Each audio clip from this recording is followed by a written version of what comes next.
रमा भक्ति चैनल में आपका स्वागत है। आज मैं आपको पौष मास कथा अध्याय 12 सुनाने जा रही हूँ, लेकिन इससे सबसे पहले आप से अनुरोध है कि आप मेरे चैनल को लाइक करें, सब्सक्राइब करें और शेयर करें। तो आइए सुनते हैं पौष मास कथा अध्याय 12। प्राचीन काल में एक ब्राह्मण था जो बहुत ही ईमानदार सत्यवादी था। वह भगवान श्री हरि विष्णु का परम भक्त था और हमेशा ही विष्णु भगवान की पूजा किया करता था, लेकिन उसके घर में दरिद्रता और परेशानी रहती थी। उसे समझ में नहीं आ रहा था कि ऐसा क्यों हो रहा है। पूजा अर्चना के बावजूद भी उसके घर जीवन में खुशहाली नहीं आ रही थी। हे प्रिय भक्तों, एक बार ब्राह्मण जंगल से अपने घर की ओर जा रहा था।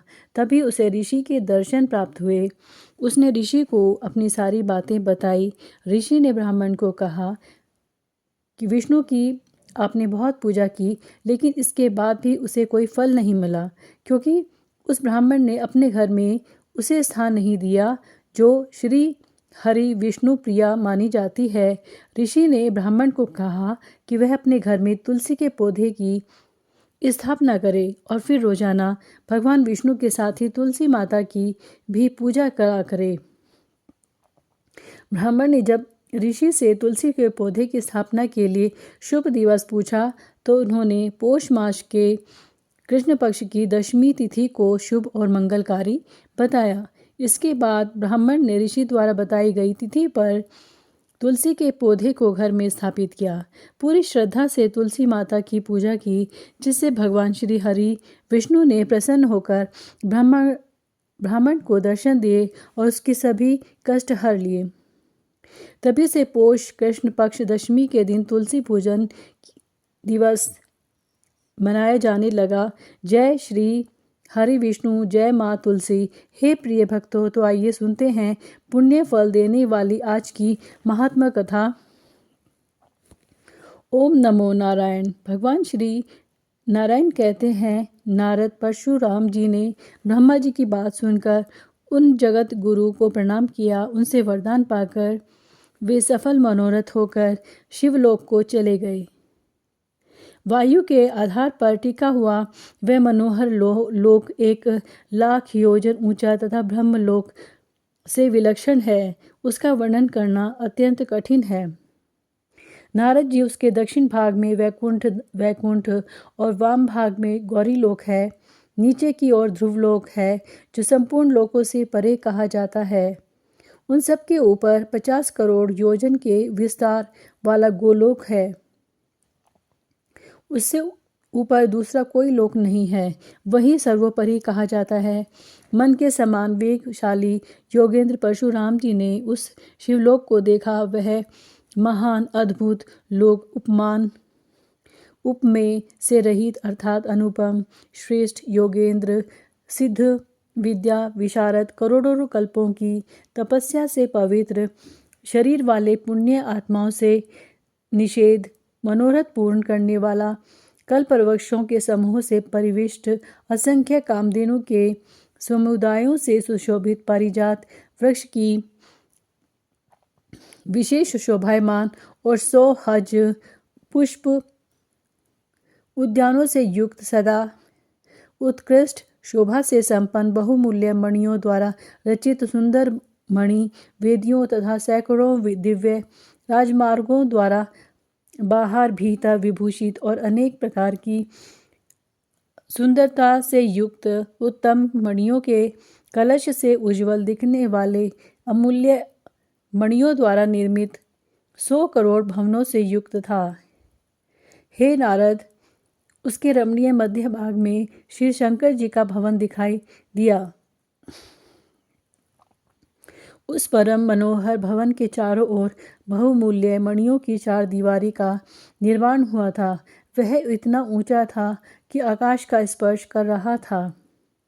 उसका रंग दूध और जल के समान उज्जवल था।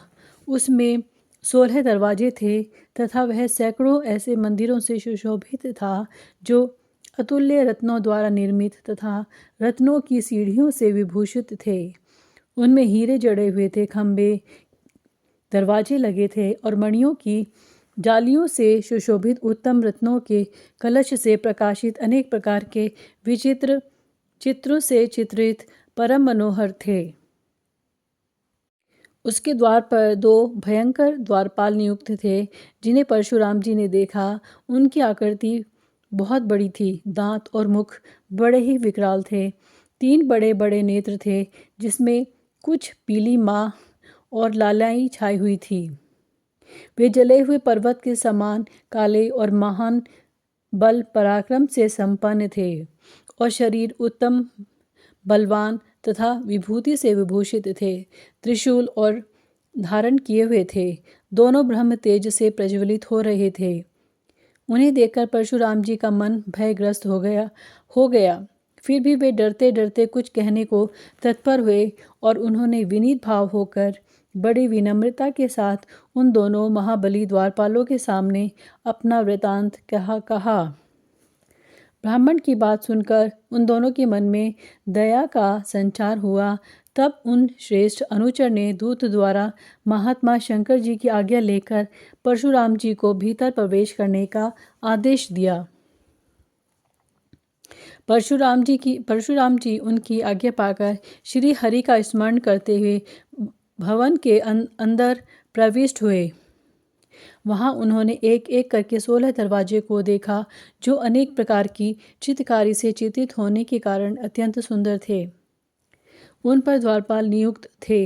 उन्हें देखकर परशुराम जी को महान आश्चर्य हुआ, और आगे बढ़ने पर उन्हें शंकर जी की सभा दिखाई पड़ी, जो बहुत सिद्धगणों से व्याप्त महर्षि द्वारा सेवित तथा परिजात पुष्पों के गंध से युक्त वायु द्वारा सुवासित थी। उस सभा में उन्होंने देवेश्वर शंकर जी के दर्शन किए, और जो उनकी ललाट पर चंद्रमा सुशोभित हो रहा था, वे वो बागंबर पहने थे तथा त्रिशूल और पाटस धारण किए हुए थे। उनका शरीर विभूति से सुशोभित था। सर्प का यज्ञ पतित पहने था, और महान कल्याण स्वरूप कल्याण करने वाले कल्याण के कारण कल्याण के आश्रय स्थान आत्मा में रमण करने वाले पूर्ण काम और करोड़ों सूर्य के समान प्रभावशाली थे। उन्हें देखकर परशुराम जी बड़े आदर के साथ सिर झुकाकर उन्हें प्रणाम किया। उसके बाद शिवजी के वाम भाग में कार्तिकेय जी, दाहिनी और गणेश्वर सामने नंदेश्वर महाकाल और वीरभद्र तथा उनकी गोद में उनकी प्रियतमा पत्नी गिरिराज नंदिनी गौरी को देखा। उन सबको भी परशुराम जी ने बड़े हर्ष के साथ भक्तिपूर्वक सिर झुकाकर नमस्कार किया। उस समय शिवजी का दर्शन करके परशुराम जी परम संतुष्ट हुए तथा शोक से पीड़ित तो वे थे ही, इसलिए उनकी आंखों में आंसू भरकर अत्यंत कातर होकर हाथ जोड़कर शांत भाव से ही दीन एवं गदगद वाणी के द्वारा शिवजी की स्तुति करने लगे। हे प्रिय भक्तों, परशुराम जी द्वारा शिवजी की जो स्तुति की गई है, इसे ध्यान से सुनिए। परशुराम जी बोले, हे ईश्वर, मैं आपकी स्तुति करना चाहता हूँ, परंतु स्तुति करने में सर्वदा असमर्थ हूँ। आप अक्षर के कारण तथा इच्छा रहित हैं। मैं आपकी क्या स्तुति करूँ? मैं मंद बुद्धि हूँ। मुझ में शब्दों की योजना करने का ज्ञान तो है ही नहीं, और चला हूँ मैं देवेश्वर की स्तुति करने। भला जिसकी स्तुति करने की शक्ति वेदों में नहीं है, आपकी स्तुति करके कौन पार पा सकता है?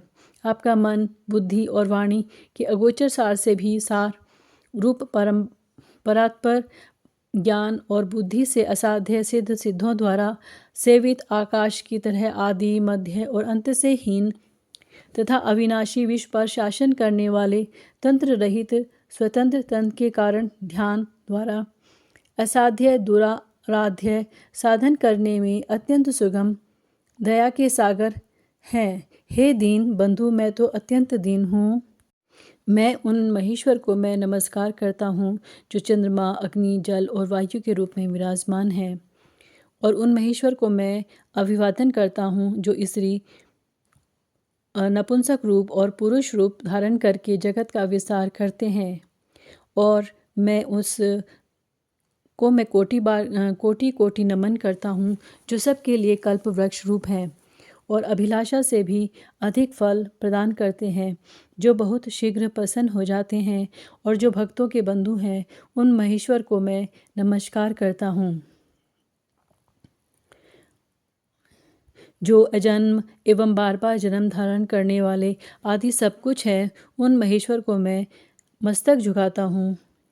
हे प्रिय भक्तों, ऐसा कहकर भृगुवंशी परशुराम जी शंकर के चरण कमलों में गिर पड़े तथा भगवान शिव ने परम प्रसन्न होकर उन्हें शुभ आशीर्वाद दिया।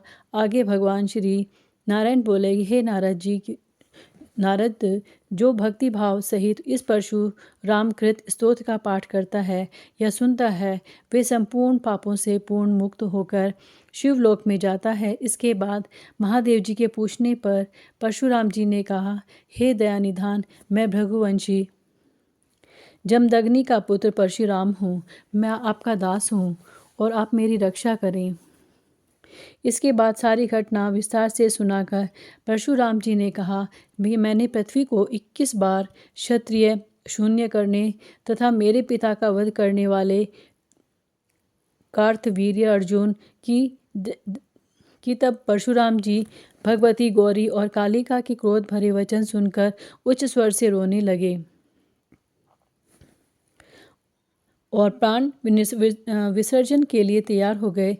तब दयासागर भक्त अनुग्रहकारी प्रभु महादेव जी ने ब्राह्मण बालक को रोते हुए देखकर स्नेह चित्त से अत्यंत विनयपूर्ण वचनों के द्वारा गौरी और कालिका का क्रोध शांत किया। उन दोनों की तथा उन अन्य सब की अनुमति लेकर परशुराम जी से कहना आरंभ किया। वो बोले, तुम मेरे लिए एक श्रेष्ठ पुत्र के समान हो, इसलिए मैं तुम्हें ऐसा गुप्त मंत्र प्रदान करूंगा जो त्रिलोकी में दुर्लभ है। इस प्रकार ऐसा परम अद्भुत कवच बतलाया, जिसे धारण करके तुम मेरी कृपा से अनायास ही कार्तवीर्य का वध कर डालोगे। तुम हे विप्र, तुमने 21 बार पृथ्वी को भूलों से शून्य भी कर दोगे और सारे जगत में तुम्हारा कीर्ति व्याप्त हो जाएगी।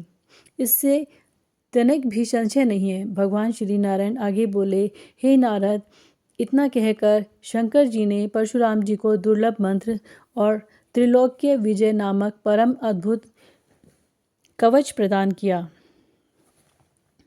फिर स्तोत्र पूजा का विधान, मंत्र और सिद्धि का अनुष्ठान, नियमों का ठीक ठीक क्रम, सिद्धि स्थान और काल की संख्या आदि बतलाई। उसी समय उन्होंने संपूर्ण वेदांग भी पढ़ा दिए। जिसके बाद भगवान शिव ने परशुराम जी को नागपाश और पाशुपस्त्र, अत्यंत दुर्लभ ब्रह्मास्त्र, आग्नेयास्त्र, नारायणास्त्र, वायवास्त्र और वरुणास्त्र और गांधार वस्त्र और प्रदान किए। इसके बाद परशुराम जी ने चिरकाल तक गुरुकुल में ठहरकर संपूर्ण विद्याओं को सीखा। फिर तीर्थ में जाकर मंत्र सिद्धि प्राप्त की। इसके बाद शिवजी का नमस्कार करके वो अपने आश्रम को लौट आए। भगवान श्री नारायण जी से फिर नारद जी ने पूछा कि भगवान, अब मेरे इच्छा है कि भगवान शंकर जी ने परशुराम जी को कौन सा मंत्र तथा कौन सा स्तोत्र और कवच दिया था, उस मंत्र के आराध्य देवता कौन हैं, कवच धारण करने का क्या फल है तथा स्तोत्र पाठ से किस फल की प्राप्ति होती है, यह सब आप मुझे बतलाइए। हे प्रिय भक्तों, आज का अध्याय यहीं समाप्त होता है। आशा है आपको मेरी यह कहानी बहुत अच्छी लगी होगी। कमेंट में ज़रूर लिखिएगा कि आपको यह कहानी कैसी लगी। कथा सुनने के लिए बहुत बहुत धन्यवाद।